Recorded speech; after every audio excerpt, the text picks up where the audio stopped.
Dean Carlson is home. He had his transplant this week. Everything went extremely well, and so he's home already. And I guess everything went just as exactly as they planned. Some amazing sorts of things. Many of you know that he received a kidney donor who was a worker, fellow worker with Joyce. And this was a person that decided she wanted to donate a kidney for Dean. And so her name is Amy Partridge. And so we want to remember Amy in our prayers too as she recovers. I heard somewhere that the recovery for the donor is a little bit more difficult than it is for the person who received. That's right, Chris? Yeah. So that was an amazing thing for her to do. And so we also want to remember her in our prayers.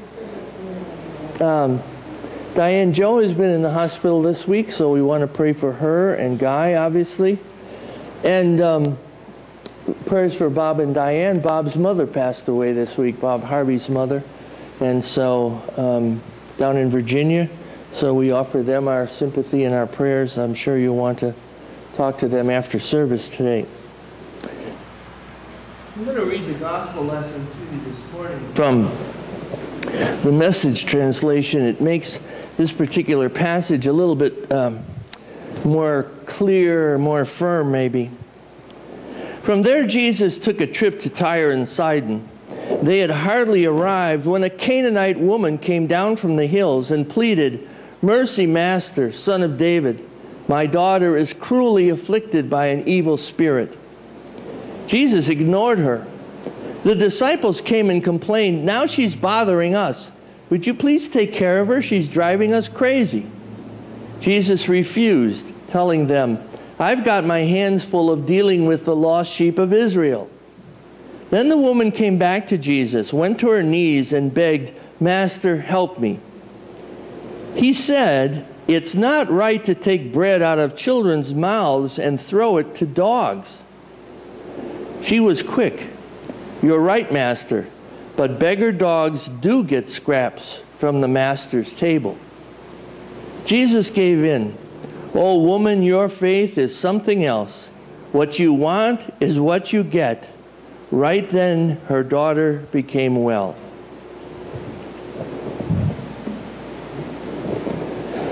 There's a piece of literature, a novel called Birdie, written by William Wharton, and in this novel, the protagonist is Sergeant Alfonso, and he develops an instant dislike for an obnoxious, overweight enlisted man, a clerk typist named Gronsky.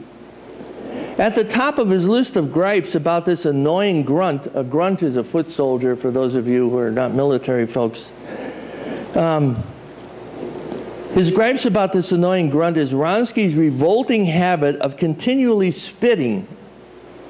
He spits all over his desk, his typewriter, his papers, and those who venture too near. Alfonso is only waiting to an excuse to punch him out. And then the sergeant learns Gronsky's story. He was an infantryman on D-Day and saw his buddy shot down in the surf before they even reached the beach of Normandy. And his constant spitting, it seems, is a physical manifestation of his attempt to get the nauseous foulness of war and death out of his mouth when anything reminds him, as virtually everything does, of its acrid smell and putrid taste. Sergeant Alfonso suddenly sees Gronsky with new eyes. What yesterday had irritated him unbearably, today wins his total respect. He sighs with regret and thinks, before you know it, if you're not careful, you can get to feeling for everyone, and there's nobody left to hate. It's one of those stories of discovery that you and I hope we have, and we have had them at some times, and then at other times it kind of escapes us, and we get caught up in our own agenda and our own ways of thinking, our own stereotypes. Those lines in that story, however, are amazing. Nobody left to hate, a feeling for everybody. Wouldn't we have a wonderful world if everybody had a feeling for everybody? If none of us got distracted or somehow lost our way and had a feeling for the people around us, had time for the people around us, weren't involved in texting when we had a chance to see the ocean view, so to speak. Well, this kind of attitude, I think, starts one person at a time. We look at the world and we see all the troubles, and I don't know about you, but I see the situation in Somalia, and you see the pictures of the children and some of them lying on their cots, so terribly emaciated, and you know that they're dying. And you think, what could be done? It's just unbelievable. And we do get some feeling for them, but they're far away, and the problem seems so immense that you and I aren't sure we can do anything about it. But if that feeling persists with us, if we don't just let go of it or don't just write it off because we say, well, it's too big a problem for me, which almost no problem is, actually. If we keep that feeling, it moves us to do something. It moves us to make some move towards relieving that problem. We know it's not going to be the whole answer. Maybe we don't even think it's enough, but it's all we can do. And at least we do that. This feeling for the person is what this story is about with the Canaanite woman. Now, the Canaanite woman comes to Jesus, and she knows who he is. You notice she says, son of David. So in the religious context of that era, she kind of knows who Jesus is. But she's a Canaanite woman. She worships in the wrong place. The Canaanites had all kinds of gods. She doesn't understand theologically what Jesus is about at all. She's got a whole different track in her life and has been led that way from the very beginning. Just as you have been led in certain ways through your childhood and now into your adulthood. And it's amazing how often we have followed the ways of our parents and our grandparents, even though we don't like to admit it. There are times, I know, when you are just like me, when you say something and you hear your father's or your mother's voice echoing in your ears. Wow. Even when you try to not be like them, and when there are things about your mother or father that you just didn't like at all. I remember, I mentioned a couple of weeks ago, but I'll mention it again. You remember the old All in the Family show. Well, when that came on television, I would sit so that I could watch my father and the television. And my father would laugh at Archie Bunker. Oh, this guy is so goofy. I heard my father say exactly the same things over and over. The same idea about ethnic groups. My father was a Chicago neighborhood guy. He grew up in neighborhoods where that neighborhood over, those were those people over there, and over here were those people, and you know, they were goofy, and these people were lazy, and those people were all drunks. My father belonged to the all drunk society because he was Irish. And you remember, in a lot of cities, there would be advertisements for people, and it would say, no Irish need apply. Everybody had these ideas. My father had them, and I thought, wow, this is really something. Dad, you say the same thing? No, I don't. And those were the things that he had learned in his childhood and from his neighborhood, and they continued on. And so this Canaanite woman comes. Now, it's interesting in Scripture, you know, you have to consider who wrote the gospel, because Matthew's voice is heard in this story. Matthew is a Jew. Matthew believed that Jesus came first for the Jews. That he was God's messenger to tell the Jews they were not forgotten. They were the chosen people, and God was going to come to them, and God was going to make himself known to them, and they were going to be restored, not quite in the way that they thought they would, in a political sense, but in a spiritual sense. So Matthew has Jesus say, I came here to save the lost ones of Israel. I came here, I've got a lot of work to do. I've got to work on the children of Israel. So Matthew is not only presenting what he remembers Jesus saying, but he also presents it because that reinforces who Matthew is. Matthew thinks that's the way Jesus would operate. And so he puts this saying in there. Matthew wants this point clear. You know, up until this time in the Gospels, there's not much all-inclusive talk from Jesus. There's not much thinking that Jesus is including all sorts of people in his gospel, in his ministry, in his healing. There's just a few stories until Easter. And then after Easter, we start to hear that this is the world's gospel, that everybody is included in this love of God, and that Jesus is here for everybody. And the harsh talk sometimes is a little shocking, isn't it? She asks him for help, and he says, what am I supposed to do, throw bread to the dogs? People who were Gentiles were often referred to by the Jews as dogs. And people who are outsiders, you know, were not considered to be human beings. You know, in World War II, when the black troops started to form in our army, and there were ignorant people from all parts of the country, white people, who would go up to a black person and say, is it true you have a tail? Is it true you have a tail? Can you imagine that? When we think about this person being called a dog, you have to take in how powerful a statement that was that Jesus made. Those people outside the Jewish religion, and Matthew repeats this, Matthew obviously believes it, were those people who were not quite right, not quite human in many respects. But the thing about this story, one of the things I like best, is that the woman is persistent. She is convinced that Jesus can help her, and she doesn't let go. She is persistent in the fact that she believes this man has something that can help her daughter, her child, and she's going to find that something out. And she's going to persist with him until he relents. That's a wonderful example for you and I, because there are times when we get tired and we want to give up. And there are people who do give up, and you've seen it. One of the saddest things I think we ever see in our own family members, especially in our own children, is when our children give up their dreams. When our children say, it's not going to happen, I'm just done. Now, there are times when we have to make that decision. There's no doubt about that. But so often the giving up comes a little too fast, and the persistence just isn't there.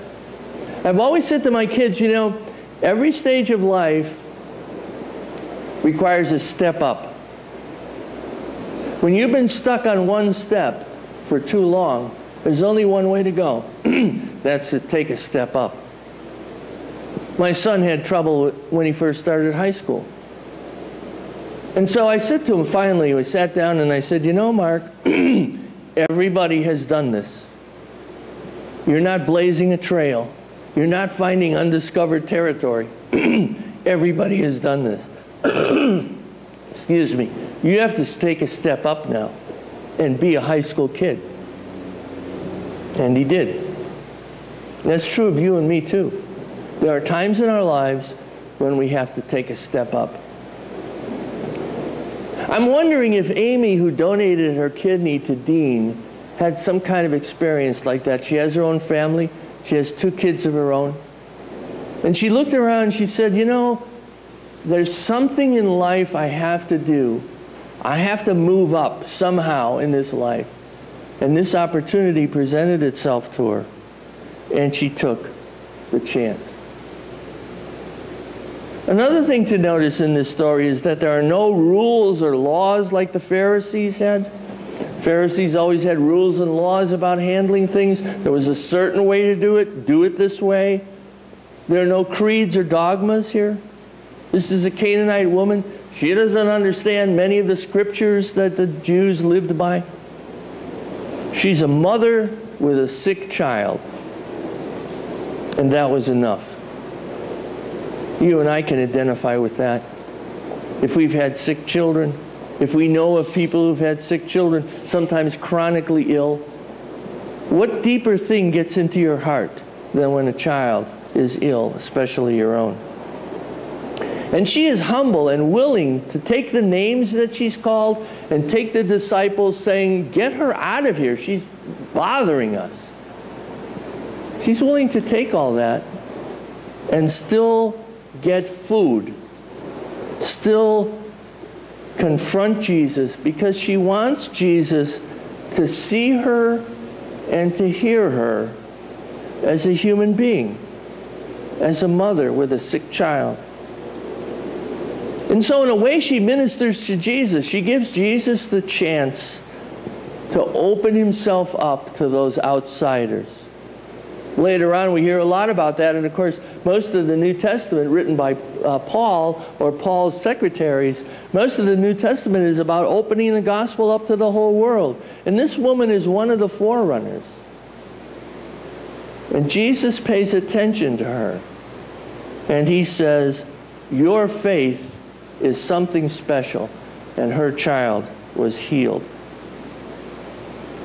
I wonder if Matthew realized as he was writing this that his own perspective as a writer of the Gospels, as a recorder of Jesus' life, that his perspective needed to change. It wasn't about being a Jew. It was about being a child of God. It was about healing and caring and reaching out to other people. Like Sergeant Alfonso and Ronsky in that story, you know, Sergeant Alfonso, when you hear about, he had this constant habit of spitting. He probably spit when he talked. Sometimes, you know, people who are like that, you have to stand back a little farther, hold a book up, because they seem to have a lot of saliva. But his problem was driven by something much more terrible. Being at Normandy and seeing his friends and all those men, especially at Omaha Beach, that were lying in the surf, that were cut down as they came out of the landing craft. They never got away from the ramp. Men who went over the side in water that was too deep and drowned. Tanks that slid off the decks of the boats, delivering them to the beach, and went right to the bottom with their crews inside. What must it be like to have seen that, to have been there? I recently heard the fact that the bodies from Normandy were washing up on the beach 10, 12, 15 days after the invasion was successful. And the body recovery soldiers, those who had the duty to make sure those bodies were collected and name tags were taken and the bodies were buried, they had already left the beach days before, many days before, weeks before maybe. And they were already inland doing their job along the way. And these bodies kept washing up on the beach. So this is what Ronsky saw. And because of the psychological damage that does to people, which is something for us to think about now with all these soldiers coming back with brain injuries and other sorts of problems from the Iraq and Afghanistan situation. The psychological had manifested itself in the physical. And that's why he was the way he was. And so Sergeant Alfonso learns that you can't have knee-jerk reactions to people. That you can't take your stereotypes and just put them on people and say, he's one of those and she's one of them and this one has got this problem, because that's the stereotype. There's no writing off certain people. Perhaps you know someone who has done that. Perhaps you and I have been guilty of doing it ourselves sometimes. That person, waste of time. Just write them off. Forget about it. There are people in families like that. Maybe you know people in your own family. Write them off. He couldn't do that. He was stopping his life in order to understand what was going on in Ronsky's mind. He was stopping his life for that moment to take a chance in understanding. And this is one of the, I heard a sermon many years ago about Jesus stopping, about people being able to stop Jesus. I think it was a sermon by Peter Marshall. People could stop Jesus. He was busy. He was in the marketplace. He was teaching. He was doing all these other things. But one person like this Canaanite woman could stop him and get his attention, and he would speak to them. And so the outsider is now inside God's heart. The outsider has found a place in God's heart. You and I need to see the contrast in these stories. That's the important thing about hearing the gospel stories, is to see the contrast and then put ourselves in that picture and say, where do I stand? Am I on the side of this outsider trying to be close to God? Or am I the insider who says to the outsider, just go away, just stop the problems, let me be in peace, let me be comfortable, let me stay where I am, and leave the outsider to suffer? That's okay as long as we feel we are insiders, but there are times when we feel we are outsiders, quite frankly, right? When you are really ill, when you are dying, one of the things we learn about people who are dying is that they all of a sudden feel like outsiders. Some people are embarrassed by the fact that they have a terminal illness and they don't talk to people anymore, they don't relate anymore. And it's at that point when we want to hold them as close as possible. Unemployed people, people who've lost their jobs, people who've had marriage breakups, all start to feel like outsiders. And Jesus calls them to be insiders, calls them in. We need to remember that. We need to look at the world through those eyes that Jesus used when he looked at that Canaanite woman and said, your faith is something else. Amen. We're going to sing the song, How Great the Father's Love for Us now. You may remain seated as we sing.